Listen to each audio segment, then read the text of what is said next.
We use dummy variables to shift the y-intercept. Doesn't change the other linear terms, so for example, let's consider a regression. Y is beta naught plus beta 1 age plus beta 3 times some dummy. Yeah, I know, I skipped one. Coming back to that. For people who have the dummy variable equal to 0, their y is beta naught plus beta 1 age. The other people, for whom d equals 1, are going to see parenthesis beta naught plus beta 3, close parenthesis.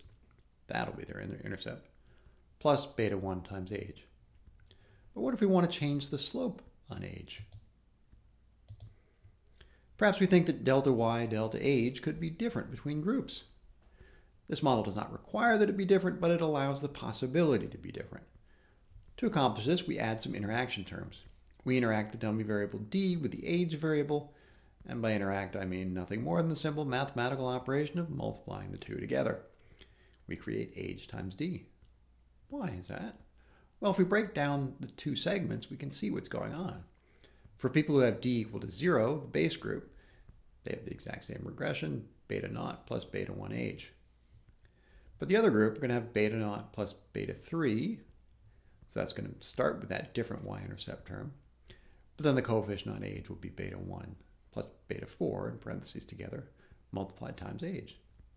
The people in group 0 have delta y, delta age equal to beta 1, but for people in group 1 with d equal to 1, they're going to have delta y, delta age equal to beta 1 plus beta 4. Again, not a requirement. The regression could estimate that beta 4 is just about 0, meaning no perceptible difference. If you work through the math, you can rewrite the equations in a few different ways. Sometimes it's easiest to write out two separate equations, one for people with the dummy variable equal to 0, and the other equation for the people with the dummy variable equal to 1. Once we start with interactions, we can just keep on going. What if we want delta y, delta age to change both with different groups and for different ages? More interactions. That's all it takes. There's that beta 2 that we skipped before. Now we model that, y is beta naught plus beta 1 age plus beta 2 age squared, plus beta 3d plus beta 4 age times d. That's the interaction of linear age, plus beta 5 age squared times d. That's the interaction term with age squared. Again, the clearest view comes from rewriting these for the groups with different values of d. For people with d equal to 0, same age profile as before.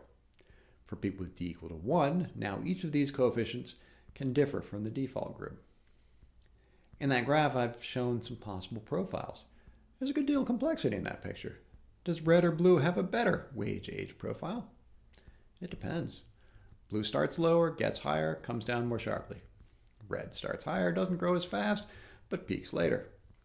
This might be tough to see if you just stare at the equations. I don't know how much you remember your algebra class from long ago.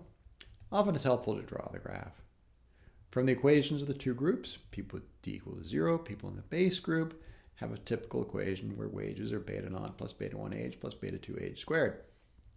For people in the group with d equal to 1, the intercept term is beta naught plus beta 3, the coefficient on the linear term is beta 1 plus beta 4, and the coefficient on the squared term is beta 2 plus beta 5. Those additional terms might not be different from 0, and we can do a statistical test to assess how important that difference might be.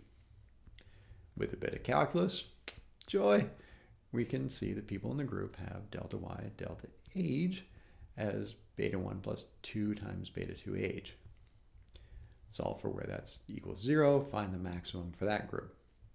For the other group with d equal to 1, delta y, delta age is parenthesis beta 1 plus beta 4 plus 2 times another parenthesis beta 2 plus beta 5 multiplied by age.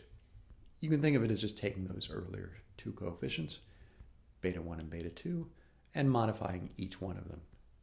Doesn't mandate the two groups have different profiles. They could be the same. Whatever. We can test the restrictions on the multiple regression coefficients to assess how strong is the restriction. The two groups might have very similar wage-age profiles, or different. We let the data tell us.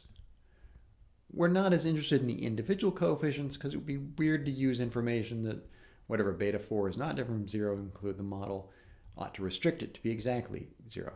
It's not okay. You can't pick off a few selected coefficients in the polynomial.